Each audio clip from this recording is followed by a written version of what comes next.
live look this morning from Hawaii. As you can see, the rain coming down now in the area. We've watched the water move in, the water move out as they continue to monitor and see whether or not these tsunami waves will hit any harder than they already have. It's actually been kind of on the mild side, which is good news for residents of Hawaii this morning. And as we continue to follow this 8.9 magnitude earthquake that hit in Japan early this morning for us, late last night, early into the morning, and in the afternoon for them, it has triggered tsunami warnings. We've heard that at least 200 to 300 people have died as they found hundreds of bodies in the northern coastal areas there. That it's actually the closest to the epicenter. That epicenter centered just about 231 miles from Tokyo.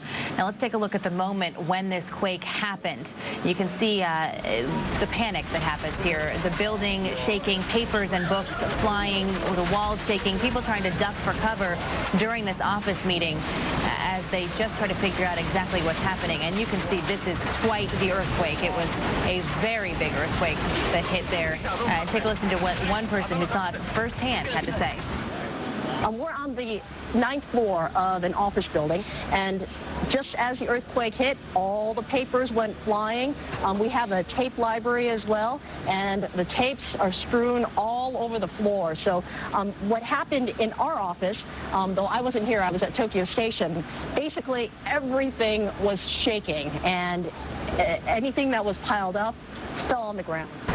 It's just a mess, and you can see this right here. These are the flames from just a huge ball of flames from the oil refinery in the Ichihara area. To give you an idea of where that is, that's right across Tokyo Bay from Tokyo. And obviously when this shaking occurred, they had some ruptured gas lines, and that is the fireball that resulted from that. Witnesses that we've been hearing from this morning have said you could see it really just for miles there. It's been an incredible sight to see in that area. Now, keep in mind this morning that the Tokyo metro system has stopped. Bullet trains are at a standstill right now. That quake hit in the afternoon in Japan, so anyone who was using the subway system there is now stranded, and they've seen a lot of people who just got off the trains and said, forget it, we're just going to walk our way to our next destination. They've been walking along the tracks and trying to make their way slowly but surely into an area, but you can see a lot of the traffic lights are out too. So not only are people walking, but you've got cars, you've got the train systems that are stopped, so it's really one thing after the other that they're seeing there. Also, let's take you out for a live look in Hawaii right now. We've already seen some of the tsunami activity happen there. We heard some people saying that the reef there, just outside of Diamond Head, as they saw the water recede about 200 feet there and then come back in. They were expecting much larger waves than they saw this morning when this hit. So this is sort of the aftermath of that. But as we told you earlier this morning, tsunamis are a series of waves that really can be dangerous for 10 to 12 hours after the initial waves hit. So this is going to be something that people all over the Pacific Ocean will be watching this morning and throughout the day to make sure that none of this hits any stronger than they want it to. So clearly there's going to be a lot of eyes on the seas this morning. Also this morning, a tsunami warning in effect, as we mentioned, for Alaska, Washington, Oregon, California, also British Columbia. There are a lot of people all up and down the West Coast keeping an eye on this.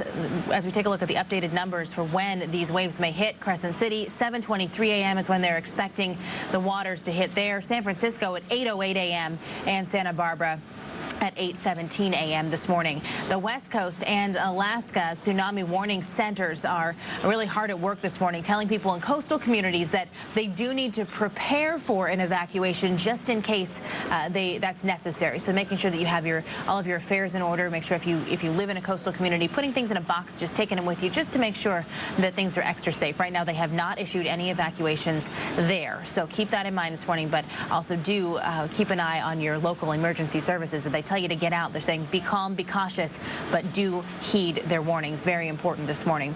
Also here in the valley this morning, the Emergency Management Agency is preparing for this tsunami in the state of California. Courtney Dempsey joining us live now at Mather Field with the very latest from there. Courtney, good morning to you. Good morning, Christina. Yeah, you've pretty much covered all the bases for everything that's happening here at EMA. Right now, they're basically just in a holding pattern, just kind of waiting to see what could happen. As you mentioned, Crescent City is right now their biggest concern for the state of California. And at this point, again, California is in a tsunami warning stage. And a warning by definition is that inundating wave is possible, and they're suggesting evacuation specifically for those coastal communities to move further inland. They are working with all the agencies across the state, including the CHP, who have already already started issuing closures on certain coastal highways as well as beaches. So as more information comes in, as things change, we will get that information back to you. But right now, again, pretty much just kind of waiting to see what could or could not happen with the tsunami. All right, Courtney Dempsey live this morning at Matherfield. Courtney, thank you so much. Nick Janes also live for us this morning. He's watching the scene on the Great Highway in San Francisco that's now closed to traffic. Nick, what can you tell us from your vantage point? Well, it's interesting, Christina. We've actually seen a number of joggers running up and down the sidewalk here as police are patrolling the upper and lower Great Highway. It is closed to traffic. You can see there's at least one truck that's been able to get through, but officers are posted on the side streets trying to keep cars out. The last thing they want is a scene like what we were noticing on Highway 92, where you have all those cars parking to try to get a look at the tsunami waves crashing ashore. This is Ocean Beach. You can take a look out. There's actually a gentleman walking pretty close to the water's edge right there with his dog. Probably won't be coming back right around 8:08 when the waves are expected to hit. It's not going to be anything catastrophic. At least that's the expectation from forecasters.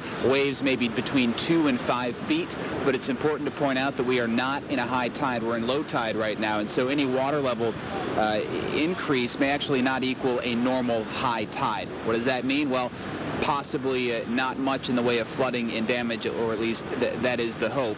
Of course, a number of beaches along the coast of California and in San Francisco specifically are shut down in anticipation, in preparation for the tsunami waves coming. And as well, we're also still trying to find out if BART is going to be shutting down train service between 7 and 9. Of course, that would be highly, highly unlikely, but they are considering doing so between West Oakland and San Francisco, again, just out of extreme caution. So a lot happening here. The mood in San Francisco, at least from authorities, is one of cautious optimism.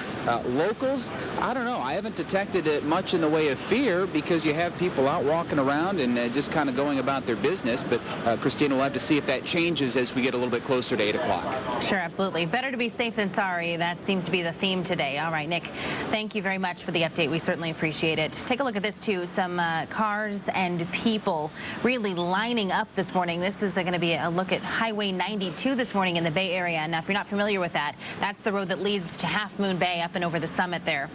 Now, some of the backup is from commuters that are just trying to get to and from work this morning, from their homes to work, but a lot of the other people are there. They've parked along the sides of the roadways as this is a very high vantage point in hopes of getting a glimpse of some of those first waves that, again, will be hitting the San Francisco area about 8:08 this morning. So they're trying to get the best look. CHP has been in the area trying to get people off the roadways, get them out of the way, make sure that they're parking legally, but you can see a lot of people out there, lots of looky-loos this morning. It is now 6:38. Back to you guys in the Everybody studio. trying to get the best vantage point over there. Boy, Christine, thank you. We got a video of the tsunami wave that moved across the countryside, initially in Japan, taking with it trees and cars this morning. There's just unbelievable devastation and damage there. It hit early Friday morning Japan time. They're about 15 hours ahead of us here in California. 8.9 magnitude quake.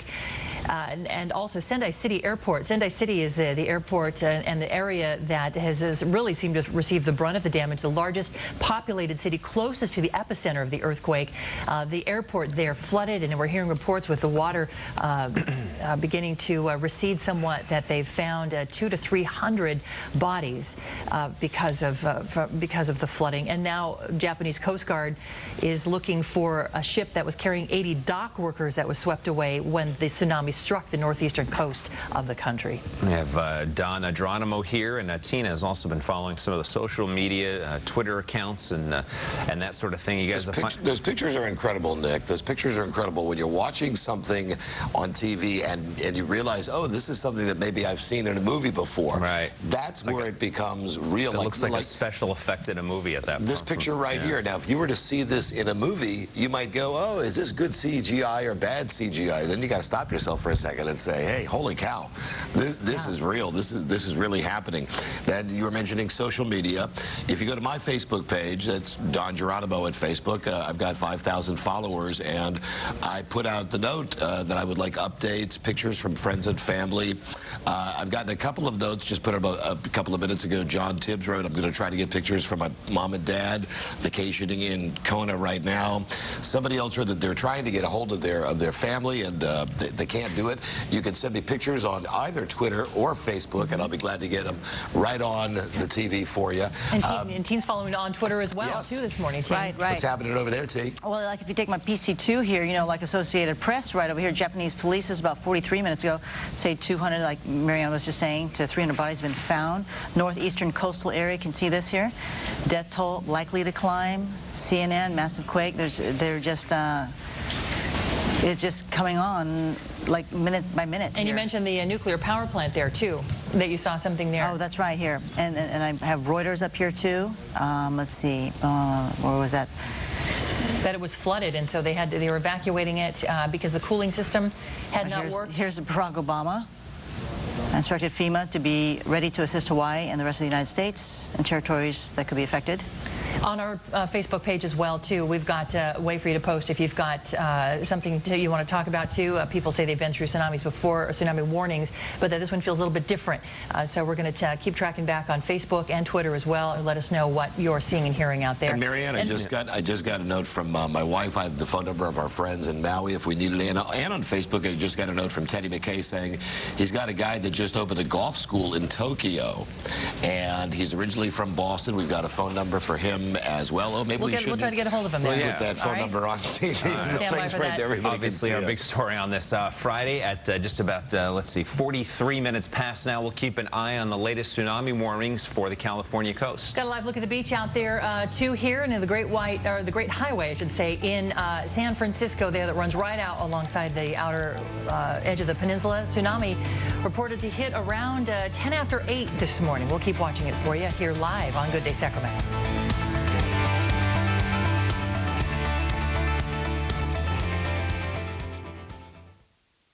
Sacramento is surrounded by levees. And if a levee breaks, neighborhoods could flood. But your family can be ready with an emergency plan. Choose a place where everyone will meet in case of a flood. Have an emergency kit ready to go with 3 days worth of food and water, medications, and copies of important paperwork. And protect your biggest investment, your home, by purchasing flood insurance. To learn more, visit sacramentoready.org. With a little planning, you can weather any storm. And keep your family safe.